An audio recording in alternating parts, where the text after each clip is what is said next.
Та ногоон цэг уур амьсгал төрийн бус байгууллагын бэлтгэсэн Хүлэмжийн дараа подкастыг сонсож байна. Энэхүү бүтээл нь Германы холбооны эдийн засгийн хамтын ажиллагаа хөгжлийн яамны санхүүжилтээр бүтээгдэв. Үүнд тусгах цаан агуулга нь Германы холбооны эдийн засгийн хамтын ажиллагаа хөгжлийн яам болон Германы олон улсын хамтын ажиллагааны нийгэмлэгийн үзэл бодлыг илэрхийлээгүй болно. Сайн байцгаана уу? Хүлэмжийн дараа подкастын хөтлөгч гэрлээ байна. Би ногоон цэг уур амьсгал буюу Green.climate төрийн бус байгууллагын хамтран үүсгэн байгуулагч, онлайн математикч болон хэмэл оюуны инженер мэргэжил байна.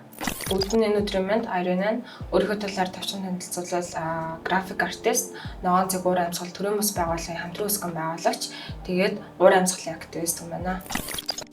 Сайн байцгаана уу? Санаа нь Герман улсын цэрэгт хэрчим машины инженер мастер хийсэн, мөн хөрөлн борчны инженер мэргэжилтэй. За, бид нэр юуны өмнө подкастынхаа нэр болох Хүлэмжийн дараа гэдэг нэрийг тайлбарлая. Эхний явдах нь бол манайхын уур амьсгал нь их өөрчлөгдөөд дунджаараа дулаараад юм халуун хүлэмж шиг болсон байж байгаа гэсэн үг. Тэгвэл энэ хүлэмжийн бидэнд учруулж байгаа одоо байгаль дэлхийд хүн амьтанд бүтэнд учруулж байгаа нөлөөлөл бол их ачаа дарамтчиг байж байгаа. Үүнийг бид нэр илэрхийлэхийн тулд Хүлэмжийн дараа гэж эхний утгаа гаргаж ирсэн. Харин хоёрдугаарт бол энэ хүлэмж шиг болсон нөхцөл байдлаасаа бид нар холдох ёстой. Ирээдүйд яах вэ гэдгийг бас бид нар бодох ёстой. Энэ шийдлийг хэлцэхийн тулд аль болох баримт баталгаатайгаар үндсэлтэйгээр хэлцэхийн тулд бид нар хүлэмжийн дараа буюу хүлэмжийн дараа хаачих вэ гэсэн цаг хугацааны утгыг бас оруулж ирээд подкастаа нэрлсэн байж байгаамаа. Манай подкастыг хэн сонсох хэрэгтэй гэхээр уур амьсгалын өөрчлөлийн талаар ямар нэгэн байдлаар сонирхдаг. Гэтэ заавал гүнзгий мэдлэг мэдээлэлтэй байх ерөөсөө албагүй. Тэгээд ерөнхийдөө сониож танин мэдхүйд дуртай аливаа зүйлсийг шүүмж сэтгэлгээгээр хардаг, боддог. Тэгээд асуудлыг шийдлийн хамт ярьдаг. Тэгээд бүх насны, бүх үеийн, бүх салбарын, бүх мэргэжлийн гээд нийгмийн бүх төрлийн хүмүүсийг сонсоосоо гэд бид энэ подкастыг бэлтгэж байна. Энэ подкастын зорилго нь уур амьсгалын өөрчлөлтийг судалгаан дээр суурилсан их сурвалжтай мэдээллийг түгэх, нийгэм төгсөн ташаа ойлголт байвал түүнийг бууруулах, бидний өнгөрсөнд хийсэн болоо одоо хийх үйлдэлээс хамаарч гарах ирээдүйн хувилбаруудыг гаргаж ярилцах, уур амьсгалын өөрчлөлийн тухай хоорондоо ойлголтоо нэгдэх явдал юм аа. Тэгвэл яагаад бид энэ подкастаараа уур амьсгалын өөрчлөлийн тухай ярьж байгаа? Яагаад уур амьсгалын өөрчлөлт гэдэг нь яг юу хэлж байгаа лээ? За тэгвэл та хоёр NASA-аас жил болгон шинжилж гаргадаг дэлхийн дундаж температурыг дүрсэлсэн тэгээ яаж өөрчлөгдөж байгааг харуулсан бичлэгийг юу үзчихсэн үү? Мэдээж хэрэглээд идэг. Тэгээ өнгө өөрчлөгдөж идэг. Би тэр бичлэгийг үзэх болгондоо дэлхий яаж огцом өөрчлөгдөж байгааг хараад бүр айгүй зочирддаг. Жил болгон л ингээд өнгө нь амар хурцтайгаар өөрчлөгдөж идэг. Одоо 2024 он 23 оныг харуул ингээд өнгө нь бүр улаан улбар шар болсон байж идэг. Тэр нь илүү ингээд талцсан байна гэсэн. За тэгээд нөгөө тоогон дотор байгаа мэлхий өөрийгөө аажмаар халж байгаа усны дотор байгааг мэдэхгүй байж байгаад буслаад өгчтэй шүү дээ. Тийм нэг үлгэр байдаг да. Уур амьсгалын өөрчлөлт биднэрт яг энэ үлгэр шиг гэтээ яг ингээд аажмаар гэтээ огцом өөрчлөлтийг мэдрүүлж байгаа. Тэгээд би болохоор хувьдаа зуны амралт болгоноор жоохон бахта зуны амралт болгоноор өвөө мэдэр очиж тугалт туудаг хүүхдээсэн л та. Тэгээд тэгэхэд ажигласан зүйлүүд гэвэл жилээс жилд маш ихээр байгаль дороотчихсэн. Тэгээд малчтын хідэн үеэрээ нутгалж ирсэн газар өвсгүү болоод усан ширгээд тэгээд тэрнээс болоод айлуу цагаасаа өмнө амарч байгаа үлжөөндөө буухаас эхлүүлээд бүр хамаг малаа зуудад алдах. Тэгээд өөр аймаг хот руу нүүж бүр шал өөр мэрэгжил хайхад хүрж исэн. Тэгээд уур амьсгалын өөрчлөлтийг судалж эхэлснээс хойш юу н ажиглаад байсан зүйлүүд маань уур амьсгалын өөрчлөлттэй тодорхой хэмжээгээр холбогдох юм байна гэд бодсон. Тэгээд зөвхөн хөдөөч гэлтгүй ер нь хотуудад хүртэл урд өмнө байгаагүй хүчтэй үер, хит алууны даавалгаа, хит хүйтэн өвөл болох. Тэгээд жилийн 4 улирал өмнөшгөө байхаа ерөөсөй болох. Гэт олон шинж тэмдгүүд уур амьсгалын өөрчлөлтийг мэдрэгддгийг ойлгосон.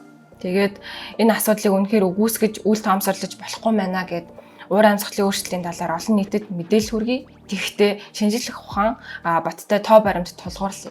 Бас зөвхөн асуудлыг гэлтгүй шийдлийг санал болгоё гэд энэ подкастыг бид нэр хийж байгаа. За тэгэхээр одоо подкастын туршид ашиглах нэршлүүдээ маш энгийнээр тайлбарлацгаая. За тийм. За тэгэхээр уур амьсгалын өөрчлөлт гэдэг нь болохоор агаарын температурын болон цаг агаарын ердийн хэв маягийн урт хугацааны буюу дор хаяж 30 жил бүр цаашлаад хэдэн 100 мянган жилийн бүр хэдэн сая жилийн турш дах өөрчлөлтийг хэлж байгаа. Тэгээд тухайн газар нутгийн уурын амьсгал улирлын температур нь хуурашил, шуурганы хүч гээд олон үзүүлэлт багтдаг. Тэгээд газар бүрт өөр байдаг. Тэгээд дэлхийн бүх энерги нарнаас авдаг. Тэгээд дэлхийн температур нь энергийн тэнцвэрээс шууд хамааралтай байдаг. Тэгээд энергийн тэнцвэр нь энгийнээр ерөөсөө хэлбэл дэлхий рүү орсон энерги гарсан энергитэйг тэнцвүү байна л гэсэн. Тэгэхээр гэхдээ хүн төрөлхтөн аж үйлдвэржиж эхэлсэн сүүлийн хэдхэн 100 жилд дэлхийн энергийн тэнцвэр хүний нөлөөтэйгээр маш их алдагдсан. Тэгэд үүний шалтгаан нь хүлэмжийн нөлөө. За хүлэмжийн нөлөө гэдэг нь юу вэ гэхээр дэлхийн агаар мандалт ахи дулааныг өөртөө шингээж гадагш гаргахгүй дүүжих үзэгдлийг хэлж байгаа. Тэгээд энэ хүлэмжийн нөлөөний гол шалтгаан нь болохоор аж үйлдвэрчлэлтээс хойш хүмүүс бидний маш ихээр ялгаруулж байгаа хүлэмжийн хийнүүд. Жишээлбэл хүлэмжийн хий нэг төрөл нүүрс хүчлийн хий дэгдэхтэй хэдэн 100 жилээр агаар мандалт үлдээд тэндх бусад хийнүүдтэйгээ харилцан үйлчилж нарнаас ирж байгаа дулааныг дэлхий рүү оруулдаг гэрнээ буцааж өрөөсө гаргадаггүй түүжчихдэг. Тэгээд нүүрс хүчлийн хийнээс гадна метан, азотлог эсэл, усны уур гээд олон хүлэмжийн хий байдгаас бидний хамгийн чухалчилж анхаарч ярилцах ёстой нь нүүрс хүчлийн хий болон метан.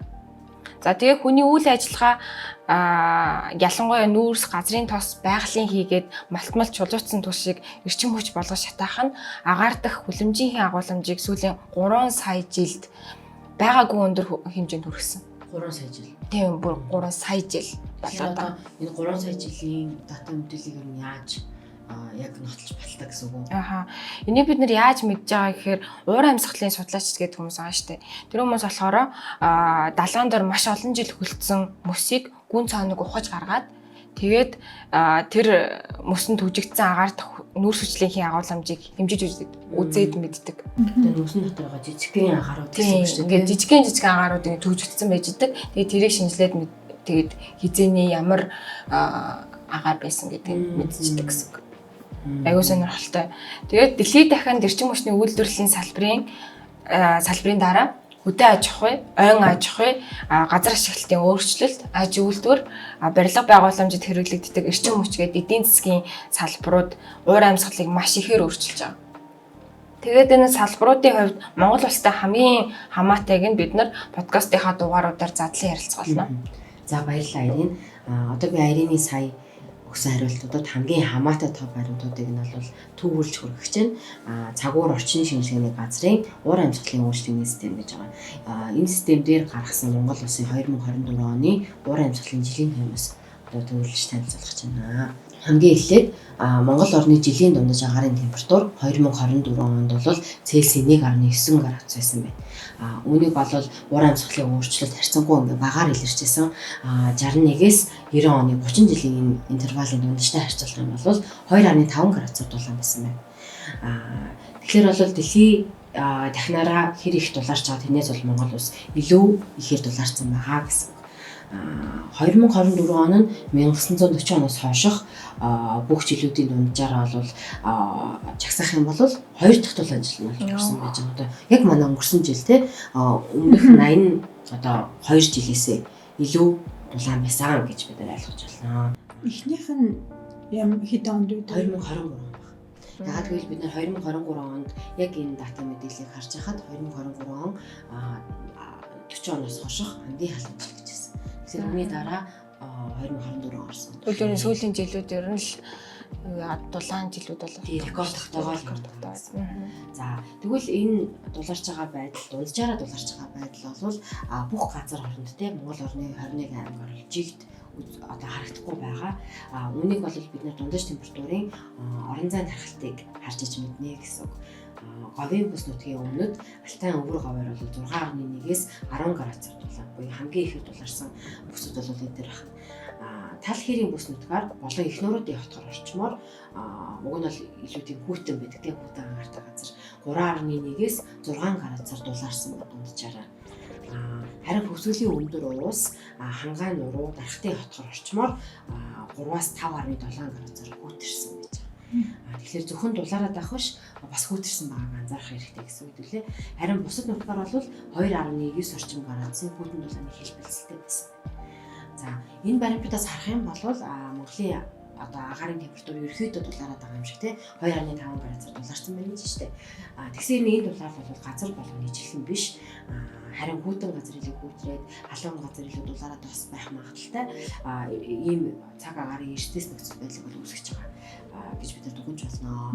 2024 онд температурын үнэлэхгүй бага болон үнэлэхгүй их утгуудыг хэдүүлээ харах юм бол Баян хонгорын эхийн голд агаарт Цельсийн 40.8 градус нэмэхтэй Сүхбаатар аймгийн Баян дэлгэр дулбар хүрсэндээ 71 градус нэмэх 71 градус хурж халсан бол үнэлэхгүй бага утга завхны отгон суманд агаарт хасах 48.8 градус хүрсэндээ хасах 50 градус хүрч хүйтэрсэн байж байгаа. Билээ одоо температураас хөдлөөд хурд үндэсний тоо мэдээлэл рүү орох юм бол Монгол орноор дунджилсан 2024 оны жилийн нийлбэр хурд үндэс 280 мм байсан байна. Энэ маань бол 1940 оноос хойш тохиолдсон 6 дахь ахиу хурд үндэстэй жил болж байна. Тэгэхээр бас их усрахыг жил байсан байна гэж бид нэр тооцож байна. 2024 онд усын хэмжээнд 104 удаагийн цаг агаарын гаралтай аюулт болон гамшигт үзэгдэл болсон байна. Тэгэхээр харамсалтай. Үүнээс бол аюултай үзэгдэл нь 95 удаа, гамшигт үзэгдэл нь 13 удаа болсон. Үүний улмаас 3 хултай юм алдсан ийм харамсалтай болсон байна. 3 сая гаруй толгон бол хоригдсон байна. 108 гэр нурж, 374 хашаа эвдэрч, усын чанартай автозам, гүүр, барилгын дээгүүр, эрчим хүчний шон, автомашины шил, тариалангийн талбай зэрэг хүрсэн бөгөөд нийт эдийн засгийн хохирлыг бодох юм бол 3 тэрбум 27 сая гаруй төгрөгийн шууд хохирол учирсан байж байна. Ойн хэрийн төмөр бол 137 тоо бүртгэгдснээс бүртгэгдээд нийт 1 тэрбум 674 сая төгрөгийн шууд хохирол учирсан байна. Энэ бол гэхдээ зөвхөн мөнгөөр хэмжигдэж байгаа хохирол юм. Тэгэхээр мөнгөөр хэмжигдээгүй бас өчнөө олон хохирол учирсан талаар бид нэр цаас ярилцлаа. Энэ зөвхөн 24 оны тоо тийм зөвхөн 24 оны хугацаанд ийм их хэмжээний цаг агаарын гаралтай аюул толгой гамшигт үзэгдэл болсон байна. Тэрний холбоор 137 төмөр. Тэгэхээр бид нар бол маш анхааралтай болгоомжтой байх хэрэгтэй болсон гэсэн үг. Уур амьсгалын өөрчлөлтийн талаар бид нар ярихад хол дэлхийд их л болж байгаа юм шиг бид нар тамаагүй юм шиг байдаг гэсэн болвол аль хэдийн ороод ирчихсэн тийм харин ч бүр гэрт ороод ирсэн бид нарны амьдрал ингээд бодит хохирол их хэмжээгээр учруулдаг бас юм асуудал байгаа. Тийм шүү дээ. Одоо бүгдээрээ уур амьсгалын өөрчлөлтийн хамгийн том шалтгаан гэж түрүүн нарийн тайлбарсан хүлэмжийн ялгарлалтын талаар зарим утга баримтыг бас харьцуулаад үзье. Энэ дээр бас дурдж хэлэхэд хүлэмжийн ялгарлалтын тооцоол янз бүр байдаг.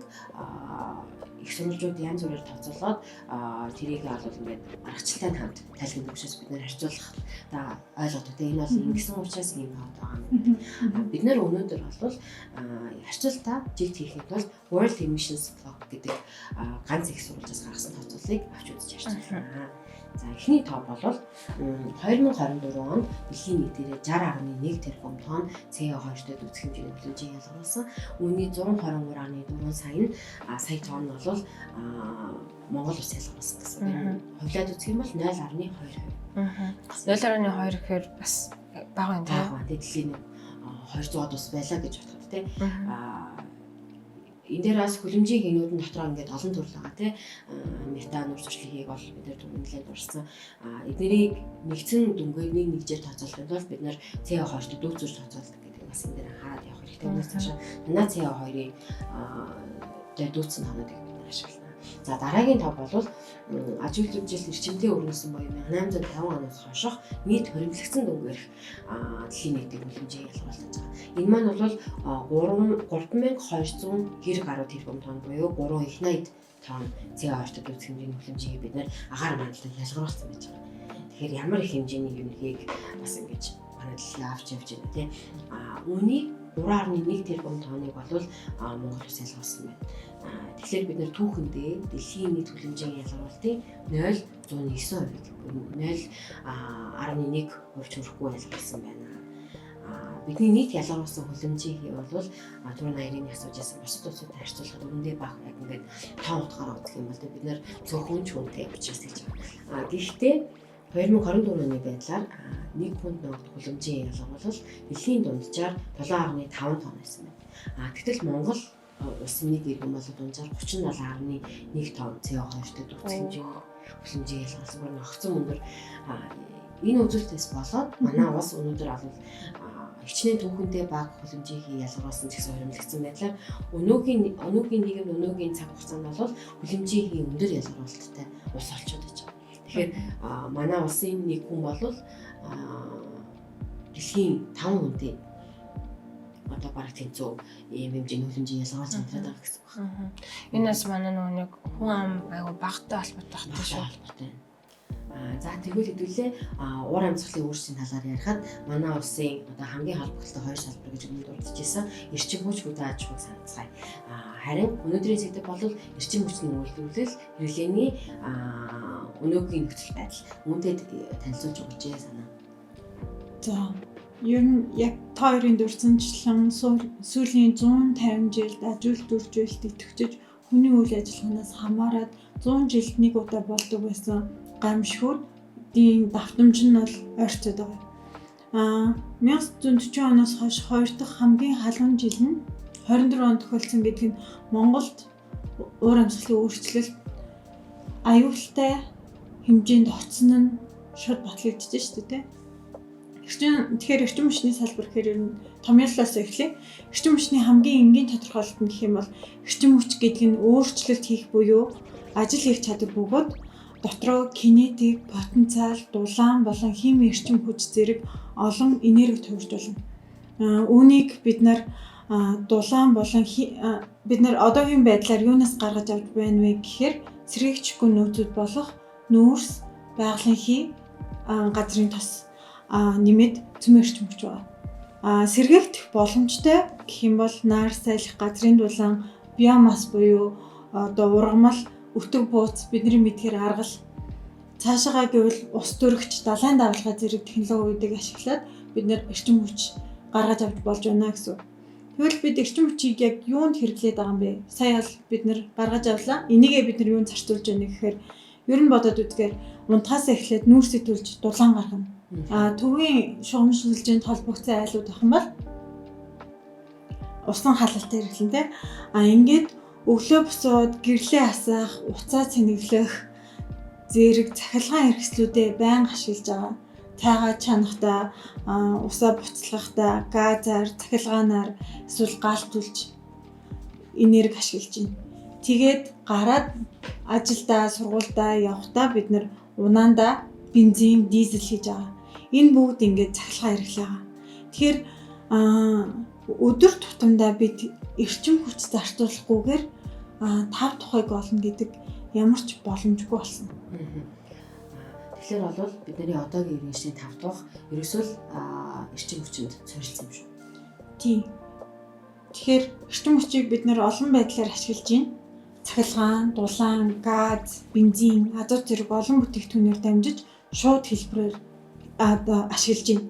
Тэр эрчим хүчний хэрэглээний салбарт ерөнхийдөө хэрэглээг яриад үзэл та. Тэгэх юм бол айл өрх байна, аж үйлдвэр байна, тээвэр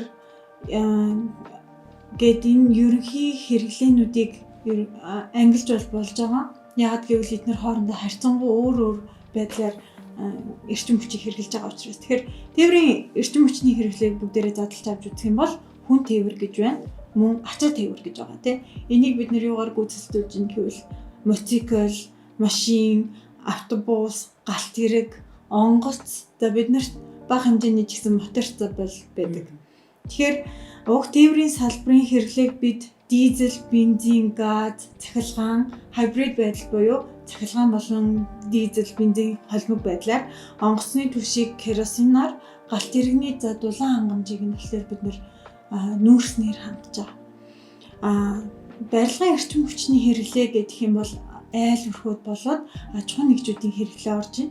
Тэгэхээр хинхэн цахилгаан болон дулаантай холбоотой төвийн эрчим хүчний систем холбогдчихсан байдаг ч гэсэн бид нөр өөр төрлөөр бас эрчим хүч хэрэглэж байгаагаа санах хэрэгтэй.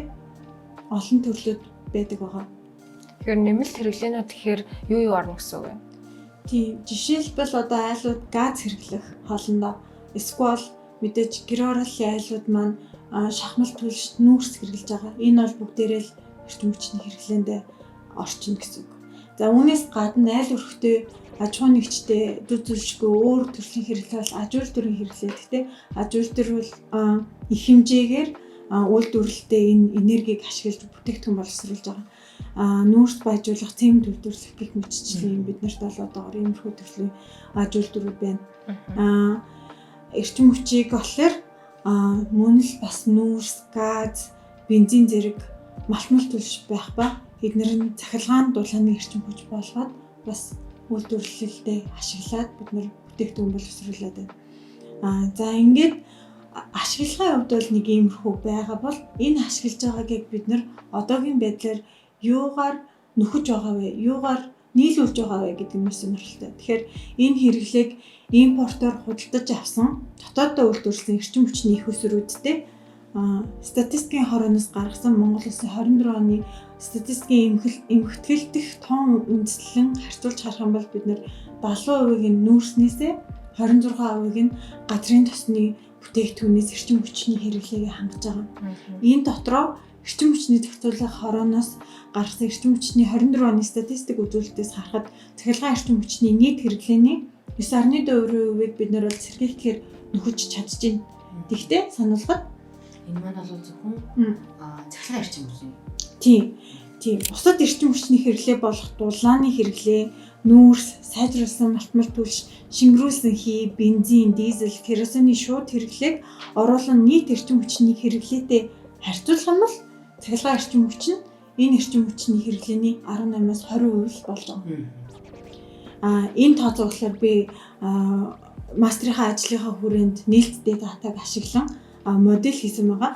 Энэ модельороо болохоор одоо хэрэглээ талаас нь нийлүүлэлт талаас нь ямар хөө уялдаа холбоотой аль хэсэг нь хаашаага нийлүүлж байна, аль хэсэг нь одоо ялгаруулалт болж байна, аль хэсэг нь алдагдал болж байна гэх мэтчийн нарийн тооцоо хийх боломжтой болсон нь бас аль салбарт бид нэр дата яг ямар хөө зөрүүтэй байна, аль датанууд байхгүй байна гэдгийг бол харах мэдээллийг авах боломжтой байгаа. Тэгэхээр юм нарийчсан том зургаарын системийг харах нь биднэрт аягүй чухал байна гэсэн. Тэгэхээр үүн дээр нэмээд бид гол асуудал эднэрийг дурдж авах юм бол нөхөн сэргээгчгүй нөөцөр эрчим хүчийг гаргаж авахар бид нэр орчны бохирдлыг бол байнга ярих хэрэгтэй. Бидний хамгийн сайн мэдих Улаанбаатар хот маань болон төвсөрийн айлууд маань агарын бохирдол гэдэг зүйлтэй жил болгон нүүрдэлтэй, бүгд болгон нүүрдэлтэй тийм. 2018 онд Азийн хөгжлийн банкнаас авсан зээлээр санхүүцсэн Улаанбаатар хотын агарын чанарыг сайжруулах хөтөлбөрийн төслийг үндэслэлд дурдсанаар гэр ороолол дийлэн хайл өрх амьдарч буй байшин сууцаа халаах, хоол унд бэлтгэхийн тулд түүхийн нүүрс нэн ядуу өрхүүд хатуу хог хаягдал түлдэг. Улсын ба хувийн эзэмшлийн барилгууд хорт бодис ялгаруулалт ихтэй үр ашиг багтай нүүрсээр ажилдаг нам даралтын зүрхнүүд ашигладаг. Бохирдуулалт ихтэй эдгээр эрчим хүчний үүс хөр нь агарын бохирдлын хамгийн том их үүсвэр болж хотыг тэр чигээр нь бохирдуулалтаа бөгөөд орчны агарын 2.5 микрометр тоосон цэрийн агуулмжийн 80 хүртэл хувийг бүрдүүлдэг гэсэн тооцоо байна гэж дурдсан байна. Энэ ямар хэмжээний зээл юм бол? Энэ болохоор Улаанбаатар хотын агарын чанарыг сайжруулах хөтөлбөрийг хэрэгжүүлэхэд зориулсан Азийн банкнаас бид нар зээл тусламж авахдаа 130 сая $1 бид нар одоо агарын бохирдлыг бууруулахад тусламж авсан гэсэн. Тэгэхээр бид нар 15 гэж санагдчих юм. Дийлэнх зээлүүд нэг 15-аас 25 жил байдаг те. Тэгэхээр бид нар 15 жилийн хугацаанд энэ авсан зээлийг эргүүлэн төлөх нөхцөлтэйгээр тусламж авсан байгаа. За тэгээд 24 оны нүүбийн хөгжлийн хөтөлбөрөөс гаргасан хүний хөгжлийн үндэсний баримт бичигт байсан бас нэг анхаарах тоо байгаа нь 22 оны байдлаар Монгол улсын орчны агарын бохирдлоос шалтгаалсан өвчлөлийн эдийн засгийн хохирол 1 тэрбум 150 сая $, буюу манай дотоодын нийт бүтээгдэхүүний 8%-ийг эзлэх ийм өндөр тоо болж байгаа. 8. Тийм. Харьцуулах юм бол одоо манай улс өөрөө дотоодын нийт бүтээгдэхүүнийхээ 7% л эрүүл мэндийн салбартаа зарцуулдаг шүү дээ. Тэгэнгүүт агарын бохирлоос үүдсэн хохирлын эндээс илүү. Тэгэхээр бид нэр дотоодын нийт бүтээгдэхүүний өсөх гэж яаж хичээдэг, яаж орлого олох гэж хичээдэг үлээ. Тэрнийхээ 8%-ийг нь шууд эрүүл мэндийн зарчуулж байна. Тэгээд энэ агаар амх хүртлээс үүдэлтэй байсан байна. Харамслаа. Гэхдээ агаар амх хүртлээс гадна одоо бид нэр ярих гэдэг зүйл гэх юм бол нүүрс гэх мэт малмал төс шатахаас үүсдэг бас нэг ноцтой асуудал нь ялж байгаагүй. Энэ уур амьсгалын өөрчлөлтийг үүсгээд байгаа хүлэмжийн хий байгаа тийм. Уур амьсгалын өөрчлөлийн тухай Нүүбийн Суур конвенцийн газарт манай улсын 24 онд хэлсэн үндэсний 4-р тайлан илтгэлдэх 20 оны тоогоор эрчим хүчний салбар нь манай улсын нийт хүлэмжийн хий ялгаруулалтын 44.78% байгаа. За энэ үндэсний 4-р тайлан илтгэлийг бид нар бол мөн их сурвалжаа болгож маш их дурдах байгаа. Тэгээд энэ хүлэмжийн хий хамгийн ихийг нь нүүрснээс эрчим хүч гаргадаг дулааны цахилгаан станд ялгардаг юм байна гэж хэлсэн. Энэ бол 5 жилийн өмнөх тийм хамгийн сүүлийн тоогоор одоогийн байдлаар нэг 51% орчим эрчим хүчний хэрэглээ үйлдвэрлэлээс гарч байгаа энэ ялгаруулалт байгаа. Нэмэлтээр эрчим хүчний системийг бусад улсаас бас нэг хамааралтай болгоод байгаа гэдэг асуудлыг бас хүндмөр анилд эрчим хүч ярьж байгаа тохиолдолд өмнө нь орчин эрчим хүчний 24 оны статистик үзүүлэлтээс харахад бид ашиглаж байгаа цахилгаан эрчим хүчнийхээ 24.6% буюу бараг 25% нь импортоор авж байгаа. Тэгэхээр мөн бид нар тээврийн хэрэгслийн одоо цахилгаан тээврийн хэрэгслийн дизель, бензин гэд энэ зүйлүүдийг бол бүгдээрээ импортоор хамааралтай байдаг гэдэг хүн болгон мэдж байгаа шүү дээ. Тэгэхээр энэ байдлын сая дурдсан салбаруудад бидний гаргах шийдвэр хөрш улсуудаас өндөр хамааралтай байх гэдэг нэг асуудлыг бас авчирч байна. За баярлалаа санаа. Бид нар сайн манай улсын эрчим хүчний үйлдвэрлэл хэрэглээний өнөөгийн нөхцөл байдалтай танилцлаа. За тэгээд дүгнэлт хэлэх юм бол нэгдүгээрт бид нэр эрчим хүчийг ихэнхдээ дахин сэргийгдэхгүй шахагдах байгалийн нөөцүүд нүүрс, дизель зэрэгс гаргаж авд юм байна. За тэгээд энийг малтмал чулуучсан түвшний өндөр хамаарал гэж хэлж байна. Энэ бол эдийн засагтай холбоотой асуудал. За хоёрдугаарт болохоор цахилгаан эрчим хүчний бараг 4/1-ийг тээврийн салбарт түвшнүүдийг бараг бүгдийг нь гаднаас импортлж оруулж ирдэг. Энэ нь бид нар амин чухал хэрэглээгээ хангахдаа гадаад улсуудаас ерөөсөө хөрш улсуудаас маш өндөр хамааралтай байна гэсэн үг.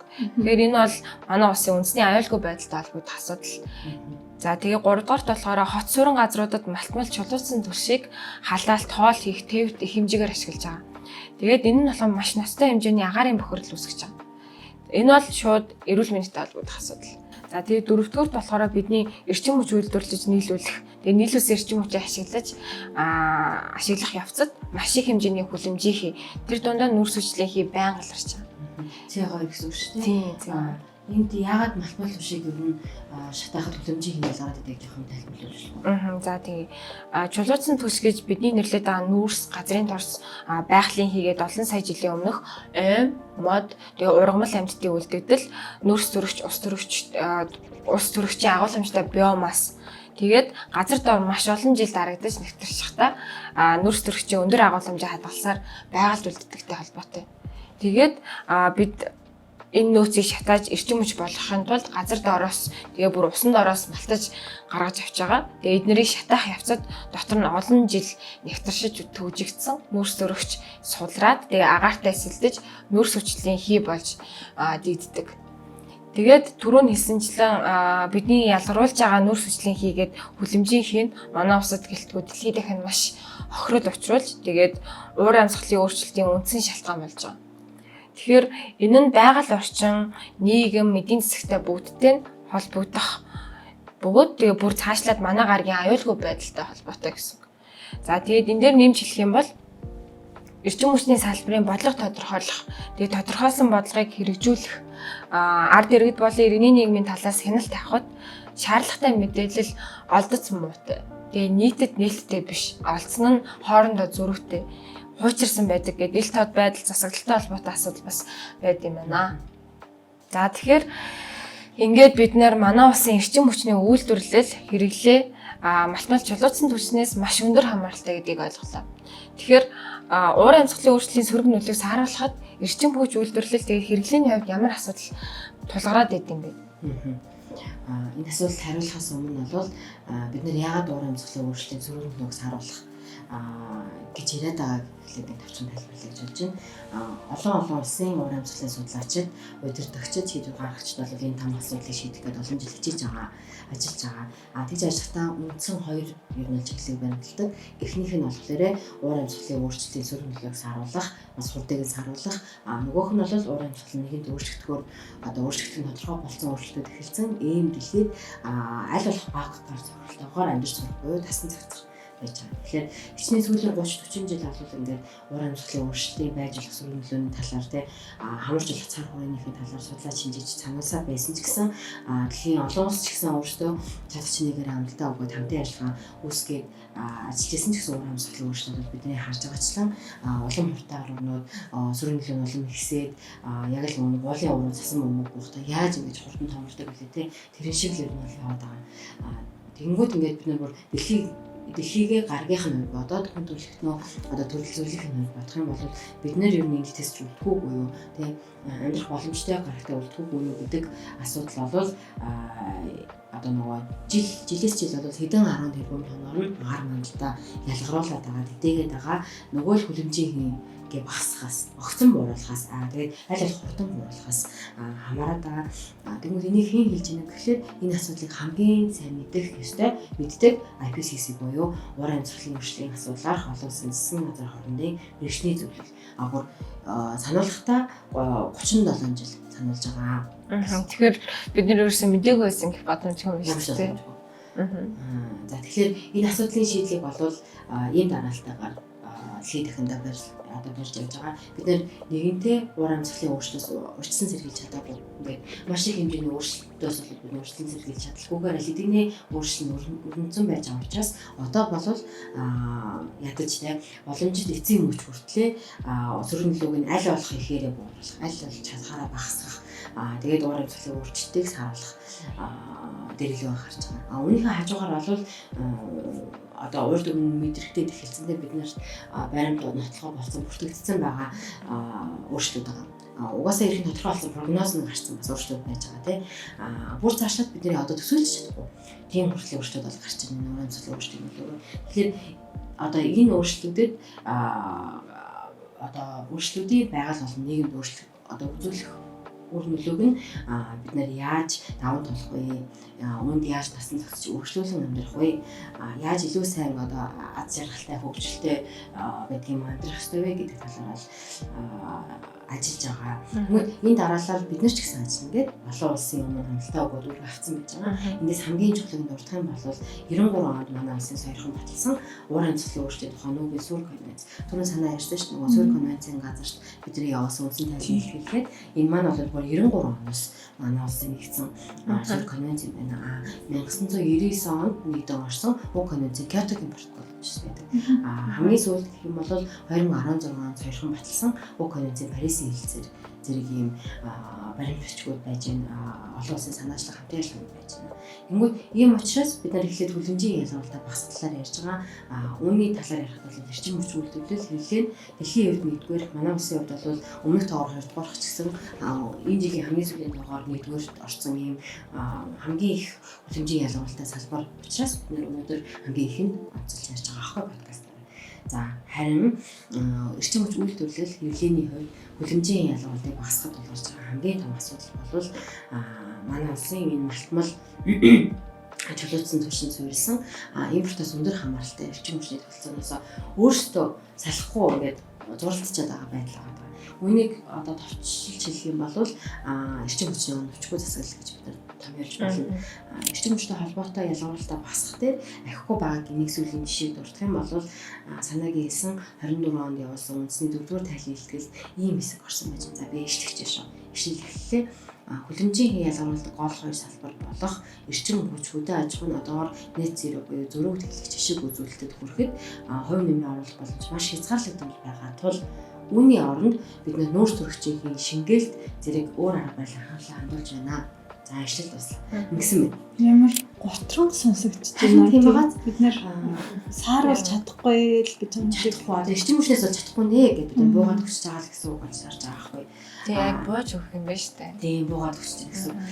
Тэгэхээр мэдээж биднэрт бол тодорхой хэмжээний зорилго байгаа бас нөхцөл боломж хязгаарлагддаг байгааг л ойлгож байна. Тэгмүүд энэ одоо олон улсын өмнө бол өгсөн байгаа хамлал тэгсээр нь тэрнийг хэрэгжүүлэх байдал бодлогын хооронд байгаа энэ их том зөрүүтэй эрчим хүчний оновчгүй засаглал бол бидний одоо ингээд алхам алхмаараа бүтээж байгаа ирээдүй нөгөө хөл нөгөө байгалийн хязгаарлалт бол үстэй газар сухаж байгаа газрын тос байгалийн хий нүүрстэйгээ айн буяатай цахилгаан эрчим хүч гэдэг одоо өдөр тутмын бид амьдарч чадахгүй энэ амин чухал салбарууд дээр бус тусуудаас хамааралтай тэгчэнгүүтээ дахиад одоо нүүрсээ их шатаснаас болоод агарын бохирдол ийм ихэдээ бол бараан зураг харагдаж байгаа гэсэн. Тэгвэл ингээд бид нар бас асуулт гарч ирнэ тийм үү? Яагаад бид нар эрчим хүчний ялгуултыг хүлэмжийн ялгуултыг бууруулах боломж болцоо хязгаарлагдмал гэдэг асуулт гарч ирж байгаа тийм. Тэгвэл уг салбарын ялгуултыг багасгахын тулд бол одоо өмнөх индекс буюу Парисын хилцээгийг хэрэгжүүлэх үндэсний хэмжээний тодорхойлсон хувь нэмэр дээр ямар зорилт арга хэмжээнд байсан гэдгийг товчхон харъя. Үүнд бол эрчим хүчний үйлдвэрлэлд бол сэргээгт эрчим хүч ашиглах, эрчим хүчний хангамжийн үр ашгийг сайжруулах буюу одоо дэд бүтцээр дамжуулж зам тээврийн салбарт шатхууны стандартыг өөрчлөх, нүүрс экспортлох тээврийг автотээврээс төмөр замын тээвэр шилжүүлэх, зорчигчийн галт хэргийг цахилгаан халаалтад шилжүүлэх. Барилгын салбарт бол нийслэлд ашиглагддаг хүчний стандартыг өөрчлөх, нийслэлийн угсармал орон сууцуудыг дулаалгах гэсэн юм арга хэмжээнийг бол урьдсан байна. Харин хамгийн сүүлийн одоо бид нар болохоор 2025 онд үндэсний хэмжээнд тодорхойлсон хувь нэмрийн зорилтыг шинжилж бас явуулж байгаа. Энэний талаар бас хэдүүлээ дараа нь ярилцсанаа. Энд үндэсний хэмжээнд тодорхойлсон хувь нэмрийн зорилт гэж хэлж байгаа шүү дээ. Энэний талаар жоохон тайлбарлаж байна. Яг за үндэсний хэмжээнд тодорхойлсон хувь нэмрийн зорилт буюу NDC гэж түрүүн бид нараас товчлыг ашигласан. Ингээл Парисын хилцээнд нэгдэн орсон талууд буюу дэлхийн баг бүх улсууд 2100 он гэхэд дэлхийн дундаж дулааллыг Цельсийн 1.5 градусыг нь барих хязгаарлах ийм зорилтыг тавьсан байж байгаа. Тэгвэл энэ зорилгыг хэрэгжүүлэхэд улс улсуудын тий одоо энэ хилцээрт нэгдэн орсон талуудын гаргадаг уур амьсгалын өөрчлөлтийн эсрэг арга хэмжээний төлөвлөгөө NDC буюу үндэсний хэмжээнд тодорхойлсон хувь нэмрийн зорилтоо гэж хэлдэг. Тэгээд үүнийг бол 5 жил тутамд бид нэр 9 орсноос хойш 5 жил тутамд шинжилж явуулж байгаа. Манай улс ч гэсэн хамгийн сүүлийн жил NDC 3.0 буюу уур амьсгалын өөрчлөлтийн сөрөг нөлөөс харуулах тасан зохицохын үйл ажиллагааныхаа 2035 он болох одоо ирэх 10 жил дэх төлөвлөгөөгөө ахиулаад шинээр ахиулаад боловсруулсан байж байгаа. Шинэ зорилтыг эрчим хүчний үйлдвэрлэл, хэрэглээний салбарын хүлэмжийн ялгуултыг бууруулах, хуч арга хэмжээнүүдийг бол дахин одоо ахиулан шинжилэн тодорхойлсон байсан. Үүн дээр нэмээд эрчим хүчний үйлдвэрлэлд бол түлш солих зэрэг арга хэмжээнүүдийг шинээр нэмж оруулсан байсан. За энэ дээр бас нэг юмыг бид анхаарах хэрэгтэй. Хичнээн гоё олон амжилтууд байж болно те. Манай одоо энэ амлаж байгаа зорилтууд, амлалтууд бол түрүүн хэлсэнчлэн орчин хүчний ялангуяа салбарын хувьд амбицгүй байна. Яг үнэ хэлээд. Гэхдээ амбицтай байсан гоё амлалтууд өгсөн ч гэсэн өгсөн зорилт амлалтыг биелүүлэх, хэрэгжүүлэх нь хамгийн чухал байдаг шүү дээ. Тэгээ үнийг хэдүүлээ бас дахин санацгаая. Тэгээд өмнө санаагийн дурсан 2024 онд гаргасан хүний хөгжлийн үндэсний баримтч гэдэг манай улсын бас баримтч байж байгаа. Энэ индекснэр бол Монголын өнөөгийн эрчим хүчний систем дэд бүтцээр тойжирсан, үр ашиггүй төрөөс татаас ихтэй байгаа гэж. Үүнтэй бол санал бүрэн нэгдэж байна. Ийм учраас эрчим хүчтэй холбоотой хүлэмжийг бууруулах арга хэмжээнүүдийг ингээд бүрэн хэрэгжүүлэхийн тулд түрүүнд дурдсан болон үүнийг одоо үүнтэй холбоотой гарч ирэх дагавар арга хэмжээнүүдийг хэрэгжүүлэхийн тулд маш олон зүйл зэрэг бүртгэх ёстой болоод байгаа.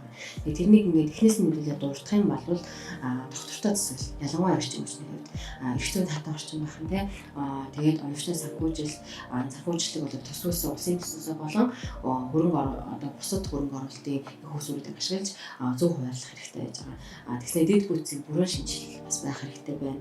Эрчим хүчний хэрэглээний үнийн ухаалаг бодлого зохицуулалт гэдэг энэ бүгд ингээд нэгэн зэрэг бүртгэх ёстой учраас магадгүй үнэхээр хэцүү байж болох юм а гэж бид нар дүгнээд байгаа. Мөн бид нар маш олон удаагийн журам, хууль дүрмүүд бол баталдаг яг үнэ. Тэгмээд ингээд энэ зэргийн том тогтолцооны шин чанартай олон ч тогтолцоо дотроо агуулсан ийм одоо богино хугацаанд хэцүү юм шиг. Тэгсээр нэ удаан хугацаанд бол бид бүгдэд хэрэгтэй ийм өөрчлөлтийг хийхэд хийхдээ бүр ингээд нийгмийн бүх бүлгүүдэд тэгш хүртээмжтэйгээр хийхэд бол бүх бүлэг өөрсдөө оролцох хэрэгтэй болж таараад байгаа байхгүй. Оролцохдоо бүр хичээнгүй оролцоод удаан хугацаанд ингээд хүсээ идэв бүтээгч байгаа шүү гэж аюу төвчтэй хамтран ажиллах хэрэгтэй. Тэг ингээд салаад явчихгүй энэ бол хэцүү байна гэж болчихгүй. Хаяад явчихгүй тий. Хаяад нэрчихгүй.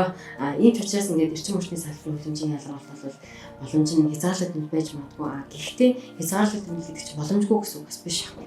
Яг л бид нэр үнэхээр юм өөрчлөлт хийх ёстой бол одоо хийхээс аргагүй. Тэгэхээр хийцгээе гэж бол уриалж байгаа юм аа гэсэн. За тэгээд дэд бүтцийн хуучирсан байдал гэдэг түрүүнээс зогсдурсан. Дэд бүтцийн хуучирсан байдлыг манад одоо ажиллаж байгаа нөөцийн цахилгаан станцууд бол нас нь 64 жил хүрсэн гэж хамгийн хуучнаасаа.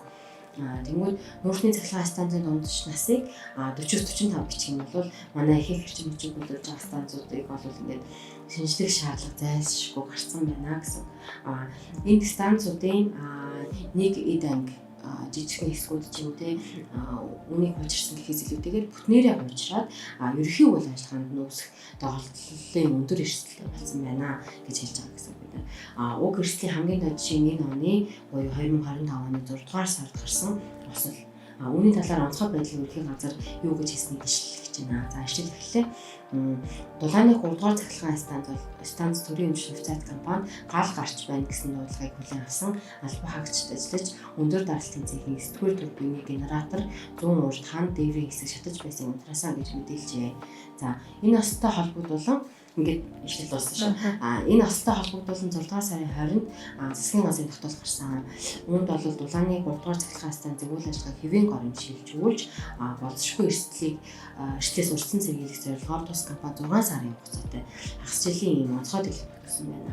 Тэгэхээр ингэж дэлгэн удаан хугацаар дэлгэн тогтоосон нь бол энэ нас тэр ностой байсан гэж хэлж байна гэж бид үзэж байна. Энэ насны дараа 8 дугаар сард бас нэг станц дээр тэц гурав дээр саад гарсан. Энэ талаар бол эрчим хүчний яамны төрийн нэгэн бичгийн дараа засгийн газрын бүрэн эрх төлөөлөгч дараах мэдээлэл өгсөн. За би ишиж эхэллээ. Дулааны 3 дугаар цахилгаан станцын ашиглалтад ороод 60 жил болж байгаа хөөсөрөө тиймээс технологийн саатал гардаг. Иймэрхүү технологийн саатал 8 дугаар сарын 1-нд гарсан. Энэ бол анх удаа гарч үзүүлж өмнө нь гарч байсан. Гэмцэн зураг маань ашиглалтад ороод 50 жил болсон. Өнгөрсөн жилийн өвлийн хачилын үед ийм төрлийн 15 удаа гарч байсан. За ашил дуслаа. Ингэсэн байна. 15 удаа осол гарч байсан. Гэхээр ч энэ төрлийн гэмтэл гарч ирсэн. Энэ төрлийн гэмтлүүд гарч ирсэн гэхээр ч бид нар бол нэг 5-аас 6 сар дулааны улирал, дулаан хангамж хэрэглэх шаардлагатай улиралтай байгаа. Тэгэхээр хуваад үзэх юм бол бараг сардаа 1 удаа, сардаа 3 удаа осол гардаг гэсэн. Тэгэхээр 7 хоногт бараг 1 удаа осол гэмтэл гарах юм байна гэж хүлээлттэй байх хэрэгтэй. Энэ гарсан байна. Тийм одоо өнгөрсөн жилийн тоо гарах юм бол одоо энэс харах юм бол энэ саатал нь бол энэ хуучирсан дэвстэй холбоотой юм байна те 60 жил болсон. Тэгээд ашиглалтад ороод бол 50 жил болж байгаа зуух гэж байна. Үүнд ингээд дэд бүтцэл үнэхээр хуучирсан юм байна. Үүнтэй холбоотойгоор саатал ослол гэмлүүд бол гараад байгаа юм байна. Янх удаагийнх биш гэж байна. Янх удаагийнх биш гэж байна. Ер нь бол ингэдэг гэсэн санаа шүү дээ. Тэгээд нэг удаагийн биш олон давтамжтай гадаг энэ асуудал бол үүссэн юм байна гэж бол бид нар харж байна. Ялчгүй айгу очирсан байна. Нэг түүхэнд бичигдгээр юм шиг тийм санагдаад байна. 60 жил хэрч байна.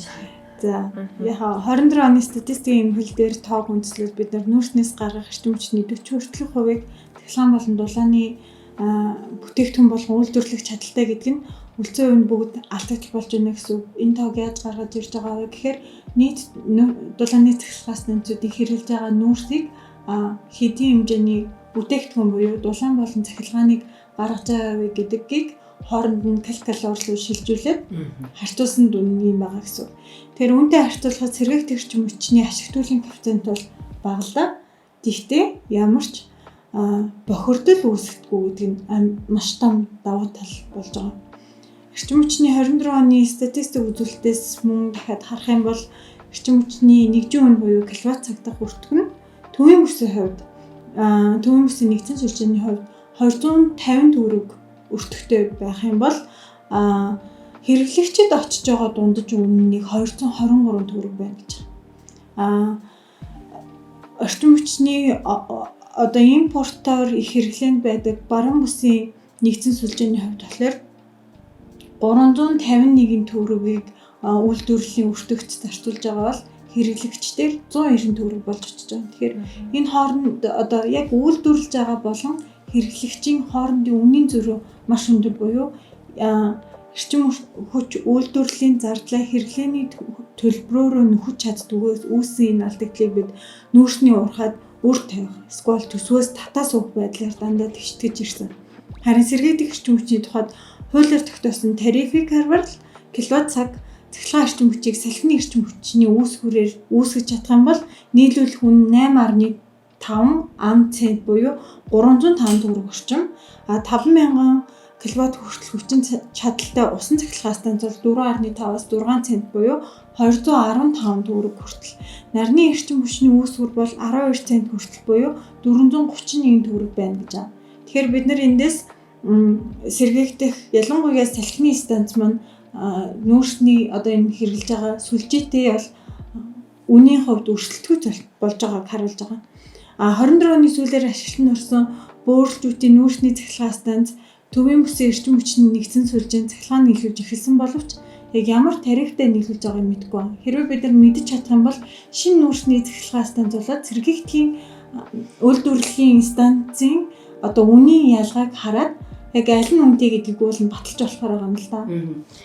Бид нар уг нь энэ үнийн талаар их сурвалжуудад бол хайсан. Гэхдээ хайгаад болоо. Зарим албан бус их сурвалжууд урдснаар бол 1 кВт цаг цахилгааныг 8.9 ам цент буюу 320 орчим төгрөгөөр нийлүүлж байгаа гэсэн мэдээлэл байсан. Гэхдээ энэ мэдээллийг албан их сурвалжтай нийлүүлэх гэсэн бол бид нар илүү шудраг үнэ харьцуулт бас их байсан. За тэгээд дахиад нэг юм дурдгад бол 17 оноос хойш хэрэгжиж байгаа энэ сэргээгдэх эрчим хүчний тухай тариф маань жил ирэх тусам бас багасж байгаа гэдгийг сануулхад одоо үүний хувьд бид нар сэргээгдэх маань үйлдвэрлэхэд арай хямдхан болж байна гэдгийг бол сэргээгдэх эрчим хүчний зохицуулах хорноос ингэж тариф баталж байгаагаараа бас нэг харуулж байгаа юм болов уу те. Мөн дэлхийд дахинд одоо нийт цахилгаан станцын үйлдвэрлэж байгаа бүтээгдэхүүн болох цахилгааныг станцыг барихад оруулсан хөрөнгө оруулалт болон одоо үйл ажиллагааны зардлууд нь хуваагаад үздэг одоо LCO гэх юм нэгж байдаг л да. Одоо ингэ амьдралынхаа хугацаанд гэсэн үг. Тийм. Тэгээд энийг 23 оны байдлаар харьцуулсан дүнг харах юм бол ялж байхгүй газар дээрх салхин станцууд болон нарны панелууд, нарны станцууд маань аль хэдийн нүүрсний цахилгаан станцуудын зардлын загт орсон байгаа. Өмнөөс хямдхан болсон байгаа харагдаж байгаа. Тэгэхээр ялж авахгүй дэлхийн тренд маань өөрөө хямдхан сэргээгдэх эрчим хүч нь улам хямдхан болоод байна гэсэн. Мөн нэмээд подкастын төгсгөлд сэргээгдэх эрчим хүч рүү шилжчихэд яагаад одоо хамгаас илүү тохиромжтой эргэлтийн цэг гэдгийг бид нар ярилцсан. Гэхдээ бид нар энэ технологийн дэвшилтийг авчирч байгаа хятад улстай одоо хөрш зэрэгэлдээ байна гэдгийг бид нарт бас нэг том давуу талыг авчирч болж байгаа юм л да.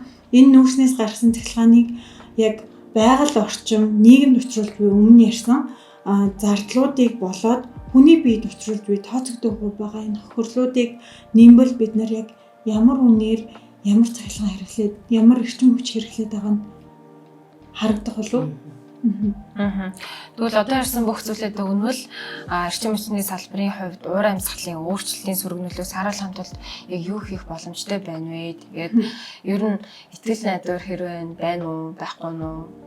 За ер нь энэ яриагаа бүгдээрээ базад хэлэх юм бол бид нар ярианы эхний хэсэгт уур амьсгалын өөрчлөлт гэж юу хэлээд байгаа? Энэ нь яг Монгол улсад ямар байдлаар нөлөөлж байгаа, ямар хурцталтайгаар эрсдлүүдтэй тулгараад байгаа вэ гэдгийг дурдсан. Энэ өөрчлөлийг хурцгаагч нэг том хүчин зүйл нь эрчим хүчний салбарт юг хамааруулах одоо нөхцөл байдал бас ямар байгааг ерөнхийдөө тодорхойллоо.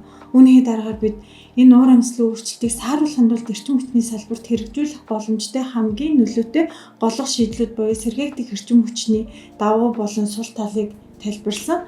Бидний одоогийн хэрэгжүүлж буй үндэсний хэмжээнд тодорхойлсон хувь нэмрийн зорилтод эдгээр технологиудыг ашигласнаар ялгаруулж буй хөлөмжийн хэмжээ одоо байгаа суурь сценариас 30% хүртэлх бууруулах боломжтой гэж тооцоолж байгаа. Нэмээд сэргээгдэх эрчим хүчний давуу тал нь эрчим хүчний системийг хүчитгэх, улсын хувьд эрчим хүчний аюулгүй байдлыг хамгаалах учраас бид сэргээгдэх эрчим хүчний төслүүдийг дэмжих, хөрөнгө оруулагчдад таатай байдал ямар байдлаар яг татах вэ гэдг нь хамгийн чухал байна. Гэрэлтэй мэдээлэл гэх юм бол Монгол улсын хувьд гаргаж байгаа ахиц дэвшил сүүлийн 5 жилд бүхүг, говь, гигэн, сүмбөр, 9 булаг, алтайд нэмэлтээр, улаастайд бас батарейтай цахилгаан станц, мөрөн, мянгад, эрдэнэ зэрэг энэ гадаадын хөрөнгө оруулалт болон банкны санхүүжилтээр нарны станцуудыг маш их хэмжээгээр барьсан. Нэмэлтээр МАК, Алтай Трест зэрэг хувийн компаниуд нь энэ зах зээл рүү орж ирж байгаа нь бас давуу тал болж байна. Энэ бүтээн байгуулалтын нийт нарны станц сүүлийн 5 жил 145 мегаваттыг бид нэр ашиглалтанд оруулж байна л да. Тэгэхээр энийг ТЭЦ 3-тайгаа нөгөө харьцуулах юм бол 198 мегаваттын сольжуулагдсан хүчин чадалтай байдаг. Тэгэхээр нарны эрчим хүч ашиглах технологи нэвтрүүлэх тал дээр зээлэрч болоо ахиц гарч ин дээрээс нь манай хүний нөөц маань чадахчиж байна гэсэн. Мөн давхар дулааны хийт пампуудыг бас суйрлуулахаар тохиролцоо хийж байгаа юм байна гэж харсан. Гэхдээ нөгөө талаас Азийн хөгжлийн банкны тусламжаар барьж байсан салхин станцуудын явц удаашралтай байна. Жишээ нь 5 мегаваттын тэлмийн станц салхины потенциал хангалтгүй гэх шалтгаанаар 23 онд төсөлж зогссон байна. 15 мегаваттын чадалтай тайшрын салхин станцыг эрдэмтдийн зөвлөлд батлаагүйгээс газрыг нь салхин станцны газар болгож хувиргасан байна. Нарны станцны салхиас нар болгож хувиргасан байна гэсэн. Тэгээд яг нь нарны станцыг бодох юм бол салхин станц маань өөрөө шөндөө үйлдвэрлэх чадалтай харьцангуй нарыг бодвол юм тогтмол хэмжээнд эрчим хүч үйлдвэрлэдэг учраас бид нэр системд нэвтрүүлэх болоод салхин станцыг тэлүүл уулна сайн байна. 2400 мегаваттын буюу 20.4 гигаваттын хүчин чадалтай суйрлуулагдсан хүчин чадалтай салхин станц барихаар Монгол улсын эрчим хүчний реформын үндэсний хороо UPC Renewables компанитай харилцан санамж бичиг байгуулсан. Тэгээ хамгийн гол ажил бол хөрөнгө оруулагчдыг энэ салбарт нээлттэй байдлаар оролцуулж цахилгаан болон дулаан үйлдвэрлэгчдийг олон талт бас тооны хувьд олон байлгах, ингэж нүүрсээс хамаарсан эрчим хүчний хэрэглээ багасгах, уур амьсгалын өөрчлөлтийн сөрөг нөлөөг сааруулах болон агаарын бохирдлыг бууруулах боломжтой. Яагаад олон талт гэж бас дурдв гэхээр манай дулааны цахилгаан станцууд маань төрийн өмчөд. Тэгэхээр төр өөрөө үйлдвэрлээд дамжуулаад нийлүүлээд байна гэхээр энэ эрчим хүчний салбарт монопол байгааг нь шууд харуулж байгаа юм. Тэгэхээр энэ чинь хувийн үйлдвэрлэгчд болоод бараг одоо хувь хүн ч бас болно шүү дээ тийм.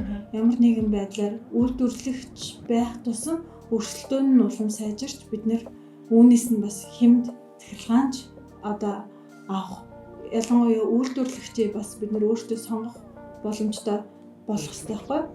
Энд бас нэг агууштай жишээ дуртахад жишээ гэдэг юм уу агууштай чиглэл дуртахад бол манай улсад сүүлийн 5 жилийн дотор бол хэрэглэгч өөрөө сэргээгдэх хэмжээнд нөлөөлөх боломжтой тийм хууль зохицуулалт бол гарч ирсэн. Тэр бол ихтэй илүү жижигхэн хэмжээнд бас олон хязгаарлалт ашиглуулдаг. Тэгэхээр энэ чиглэлээр бас яваасай гэж бид нар хүсэж байгаа шүү дээ тийм. Дахиад бас нэг таагүй жишээг дурдах юм бол одоо Германы WPD гэдэг компани Монголд 250 мегаваттын хүчин чадалтай салхин станцыг барихаар төлөвлөж исэн. 23 онд бүр энэ ашиглалтанд орохоор энэ төсөл төлөвлөж исэн боловч одоо хүртэл гацалцтай байгаа. Тэгээд энэ нь болохоор Германаас Монгол руу оруулж ирж байгаа хувийн хвшлээс хөрөнгө гаргасан хамгийн том одоо Германы талын төсөл байгаа уул нь бол дараагийн хамгийн том тогтвортой сэргээгдэх эрчим хүчний үүсвэр бол усан цахилгаан станцууд байгаа. үүн дээр суурилсан бас эрчим хүчний хадгалалт, үйлдвэрлэл яг энэ усан цахилгаан станцуудаас уурн хангагдах боломжтой. Ялангуяа сэлэн, дэлгэр мөрөн, орхон голууд хамгийн боломжит усны уурсгалтай ч гэсэн байгаль нуурцдаг гэдэг утгаараа илүү өөр геополитикийн асуудалтай тулж байгаа юм л да. Гэхдээ бидний улирлын чанартай хэрэглэдэг шиг байдлаар усан цахилгаан станцуудыг нэмэгдүүлэх нь эрчим хүчний нөгөө дэм болох эрчим хүчний системд төшөөж үзүүлэх гэдэг энэ ч гэсэн бас хэрэгтэй байгаад байгаа. Ингээ базад харах юм бол эрчим хүчний салбар сэргээгдэх эрчим хүч рүү шилжиж хийгдэх зайлшгүй хэд хэдэн алхмыг гаргаж болно. Нэгт эрчим хүчний салбарын том зорилго буюу эрчим хүчний мастер төлөвлөгөөг бид нар зөвхөн цахилгаан дулааны үйлдвэрлэлийг хараад байх биш, бүх анхдагч энергийн хөсвөр түүний хэрэглээний задаргаан дээр суурилсан байдлаар гаргаж үүнээсээ цаашаага бусад амлалтуудыг өгөх мөн ингэснээр эрчим хүчний нийт хэрэглээний хэр ихийг нь бид нэр цахилгаан болгохын, дулааныгаа цахилгаан болгох юм уу? Эсвэл энэ цахилгаан хэрэглээгээ хэдэн хувийг нь бид нэр сэргээгдэх болгох юм? Ингийн бол бид нэр цахилгаан машин авч унах уу гэх мэтчлэн. Хэрвээ бид нэр цахилгаан машин аваад унах юм бол бидний цахилгаан их усгөр тогтвортой байх уу гэх мэтчлэн олон нарийн деталь дээр хамарсан асуултанд хариулах боломжтой байгаа. Одоо ингэ цахилгааны эсвэл болчлоо машинаа зэмлэж чадсангүй гэх юм бол давхар олон салбар. Тийм. Уралсан орж байгаа. Дээрээс нь бас манай цахилгаан үйлдвэрлэл маань өөрөө нүүрсэн дээр суурилаад одоо систем маань өөрөө нүүрсэн дээр суурилсан систем байгаа болохоор бид нар яг бензинээс гарч байгаа нүүрс хүчлийн хийг л бууруулах боломжтой болохоос биш цахилгаанаас ирж байгаа нүүрс хүчлийн хийн одоо тэр тооцоололд орсон тэр тоог нь нэг бас бууруулах үгүй юу гэдэг нь бас асуудалтай болж байгаа. Тийм болохоор бид нэр ерөнхийдөө цахилгаанаа сэргээгдэх эрчим хүчнээр үйлдвэрлээд эхлэх юм бол бид нэр хүлэмжийг ялж авахгүй буур. Ялангуяа миний модель дээр суурилсан тооцоогоор болохоор эрчим хүчнээс ялгаруулж байгаа хүлэмжийн яг бид нэр сэргээгдэх эрчим хүч рүү 100% шилжиж чадах юм бол бараг 81% орчмыг болохоор бууруулах боломжтой болж байгаа. Үүнтэй адилхан бид нэр олон жишээнүүдийг дурдж бодно болно л доо ялангуяа хүлэмжийн ялгаруултыг сэргээгдэх эрчим гэр орооллын айлуудыг болохоор сэргээгдэх эрчим хүч рүү шилжүүлж чадвал 1% хүлэмжийн ялгарчлыг бууруулна. Экспорт, импортын ачаа тээврийг цахилгаан галт рүү шилжүүлж чадвал 4% буурна. Бүгд цахилгаан машинжилтвэл 6.7% ялгаруулалт буурна гэх мэтчлэн ийм тооцоолтуудыг харж болж байгаа. Бидний үндэсний хэмжээнд тодорхойлсон хувь нэмрийн зорилтоос гадна Зүүн Аз намхан далайн бүсийн зөвлөмжөөр бас энэ бид нар яаж сэргээгдэх рүү шилжих боломжтой 2030 онд юу хийх вэ? 2050 онд юу хийх вэ? Ингэж чадвал хэр хэмжээнд бууруулах вэ гэдэг ийм олон төрлийн сценариудыг тооцоолсон байдаг. Тэгэхээр бид нар мастер төлөвлөгөөгөөр энэ сценариудыг тооцоолсноор бид нар жинхнээсээ сэргээгдэх эрчим хүч рүү шилжих энэ шилжилтийг эхлүүлж чадна гэсэн. Цаашаа сэргээгдэх эрчим хүчний үндсэн чих баримжаа болгосон эрчим хүчний бодлоготой болох шаардлагатай болж байгаа. Тэгэхээр бид нэр сценарий гаргаад бодлоготой болчих юм бол хэрэгжүүлээд эхлэх юм бол бид нэр сэргээгдэх эрчим хүчээ ашигламаар байгаа маа. Нэр бас нэг юм тодруулж хэлэхэд бол сэргээгдэх эрчим хүчийг эрчим хүчнийхээ бодлогын ингээд үндсэн чиг баримжаар болгох гэсэн үг шүү дээ. Тэгээд нэг маань одоохондоо сэргээгдэх эрчим хүчний бодлого зохицуулалт зөндөө байгаа хэрнээ энэ бол ингээд таймер байдлаар тийм яаж оруулах вэ гэсэн байдлаар байгаа болохоор үнийг яг үндсэн чиг баримж энэ л бол манай яг гол явах зүйл гэх юм өөр болно. Тийм болохоор л нөгөө өмнө дурдчихсан тайлбар ихтгэл дээр тийм готронг мессежийг бас бичсэн.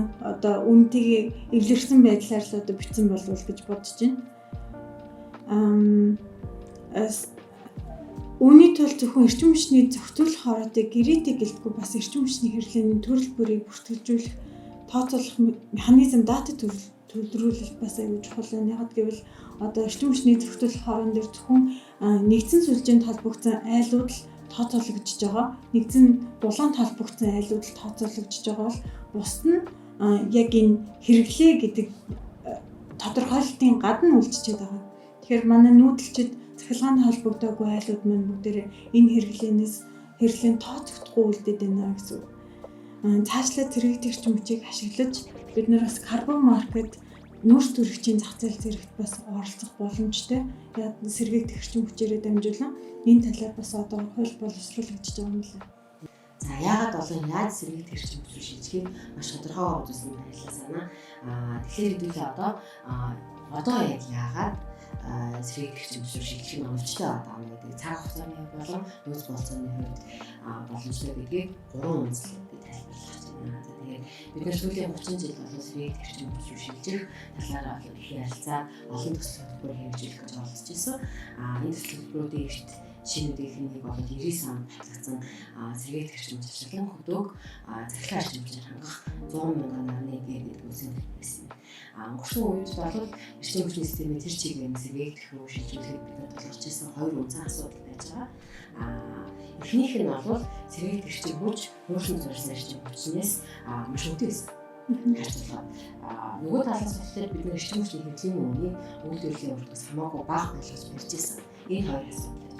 Тэгвэл энэ хоёр асуудал одоо шийдэгдэх боломжтой болж байна гэж үзэж байна. Нэгдүгээр бол бидний нэвтрүүлэх боломжтой сэргээгдэх эрчим хүчний өгүүлбэрийн технологи маань цаг ирэх тусмаа хямдраад байгаа. Санааг өмнө дурсан олон улсын сэргээгдэх эрчим хүчний адилхан тооцоогоор бол нөөцөөс хямдхан болсон гэж хэлсэнтэй. Мөн бидний өмнө танилцуулсан харьцуулалтаас сэргээгдэх эрчим хүчний өртөг үүний харьцаа бол Монгол улсад хүртэл зарим нэгэн их хөгжмийн хувьд ойртоод ирсэн. Зарим тохиолдолд бүр сэргээгдэх эрчим хүч үйлдвэрлэл нь илүү хямдхан болж байна. Тэгээс бид харсан. За хоёрдугаар нөгөө үеийн бодлого гэх юм уу. Олон жил эрчим хүчний үйлдвэрлэлийн зардлыг хэрэглээний төлбөрөөр хүч чадалгүй нөөцийн уурханд дөрөв өсгөхтэй дөрөвс татаас авах гэдэг байдлаар зохицуулж ирсэн энэ захиргааны болон эрчим хүчний үнийн бодлого бол сүүлийн жилүүдэд өөрчлөлт хандлагатай хурдан өөрчлөлт хандлагатай сайн хэрэг. Үүний хамгийн ойрын жишээ нь 2021 оны 11-р сард гарсан захиргааны болооны эрчим хүчний хэрэглээний тариф өөрчлөлт гэж байгаа. Энэ он бас дахин тариф өөрчлөлт болгосноо гэж байна. Эхнээ бид нар эрчим хүчний хэрэглээний үнийг чөлөөлөлт өртөгт артуулаад өртгийг нөхөх арга хэмжээ авч байгаа ч гэсэн энэ бас сайн хэрэг ч гэсэн бидний нэмэлтээр төлж байгаа энэ хэрэглээний төлбөр бол нөгөө нүүрс импортоор орж иж байгаа импортоос хамааралтай эрчим хүчний систем орж байгаа гэдэг бид сайн анхаарал энэ бидний хүсэж байгаа зүйл юм уу бид нар бүр хүсээгүй зүйлдээ илүү их мөнгө төлөд байна гэсэн өгөхгүй хэрэг бидний өөрчлөхгүй. За хоёрдугаар тал юм байна. Гуравдугаар бидний өмнө дурдсан эрчим хүчний үйлдвэрлэл дамжуулалт төлөвлөлтийн төгссөн маш хөгжирсэн нас жил төрсэн эрчим хүчний үйлдвэрлэл гэнтийн саадлал гэмтэл асуудал 8 гаргасан юм байна. Тэгэхээр энэ бол бидний ямар юм санаж байна нөөцийн зөвлөсөн болон сэргээгдэх усрын аль нэг чиглэсэн гэсэн бид нар түгээх дамжуулах хэрэгтэй байна тийм түгээх дамжуулахыг хүчин заавал байна гэсэн суйрлах гэсэн үг хэрэгтэй. Тэгэнгүүт бид нар энэ алийг чиглэсэн гэсэн дэд бүтцийн олон шинжилгээ заавал болсон байна гэсэн. Нэг их хөрөнгө зарцуулаад дэд бүтцээ хөгжүүлэхдээ шинээр хөгжүүлэх засах шаардлага үүссэн учраас аль болох бохирдол багтай тийм эдийн засгийн хувьд ашигтай хүний эрүүл мэндийн дээлтэй ирээдүйд тохиромжтойг нь бид нар одоо сонгоцоо сэргээгдэх эрчим хүчний процесс болсон зүүн мөрөнд бахаа. Тэгэхээр энэ гурван үндслийг дүгнээд хэлэх юм бол сэргээгдэх эрчим хүчний үн жилээс жилээр тусам хямдраад олон тогтвортой улам аюултай манай бол олон жил болчихсон эрчим хүчний хэрэглээний үн өртгийн зураг болон хэрэглээний үн өртөгт ойртол шинэ бодлого хэрэгжиж байна. Хамгийн сүүлд нь бид нар хуучирсан, насцсан, энэ дэд үзээ зайлшгүй цагаар ирсэн. Ийм учраас сэргээгдэх эрчим хүч рүү хийх шийдлийг яг одоо яг авчтай байна. Баярлалаа санаа баярлалаа гэрлээ. Одоо Хүлэмжийн дараа подкастыг маань сонсож байгаа хүн болгонд ор бүрнээ юу хийх боломжтой. Тэгээ тэр нь манай улсын хувьд ямар ихтгэл найдвар болох боломжтойг танилцуулъя. За, иргэний зүгээс эрчим хүчний салбарын өөрчлөлтөд оруулах хувь нэмэр бол маш их.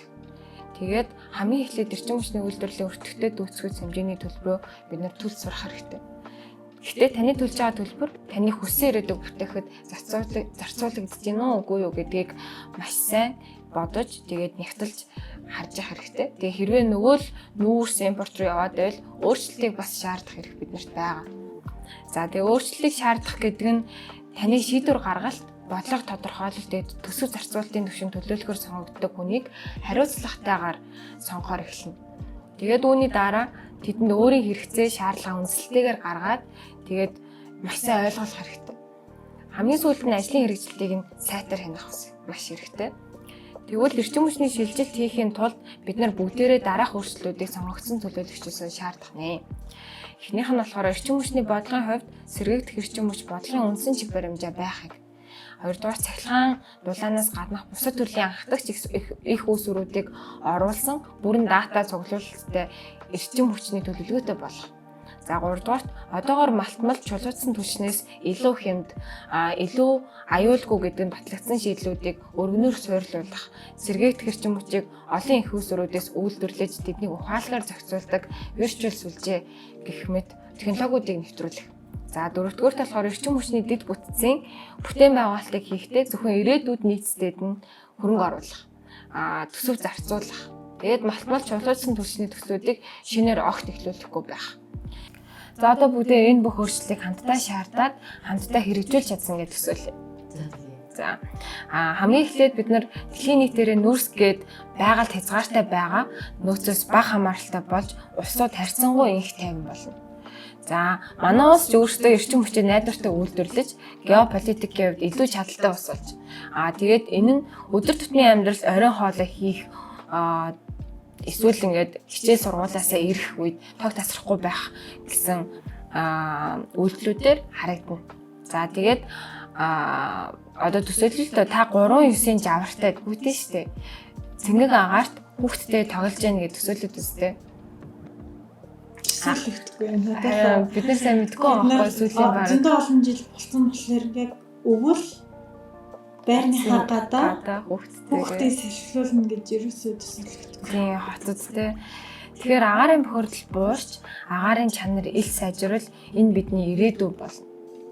Хамгийн гол нь уур амьсгалын өөрчлөлтийн хурд сөрөг нөлөөс хаарч ганц удаатай жилүүд багасна. Энэ бол маш хэрэгтэй зүйл ааштай манай улсад ер нь бүх улсад. Тэгээд тэгснээр манай нүүдэлчэд, малчид, газар тариаланчид, бизнес эрхлэгчид гээд ер нь монголчууд бид бүгдээрээ ажил сургуулаа тайван, сайхан тэгээд эрхлээд өв соёлоо шинэ үедээ дамжуулан амьдрах боломжтой болох юм аа. Ямар гой сонсогдож байна. Харин тийм. За биднэрт итгэл найдвар авчирсанд баярлалаа. Арийн биднэрт бас амар баяртай байж болохоор яа байж болохгүй гэж тийм шүү дээ. Тийм учраас ингээд энэ хүрээд бидний эрчим хүчний үйлдвэрлэл хэрэглэн төвлөрсөн хүлэмжийн дараа подкастын маань нэг дуусаж байна. За дараагийн ангиудаар уур амьсгалын өөрчлөлттэй холбоотой бусад салбарын нөхцөл байдал асуудал шийдлийг хүргэхийг хэлцгээе. Баярлалаа. Баярлалаа. Та ногоон цэг уур амьсгал төрийн бас байгууллагын бэлтгэсэн хүлэмжийн дараа подкастыг сонсож дуслаа.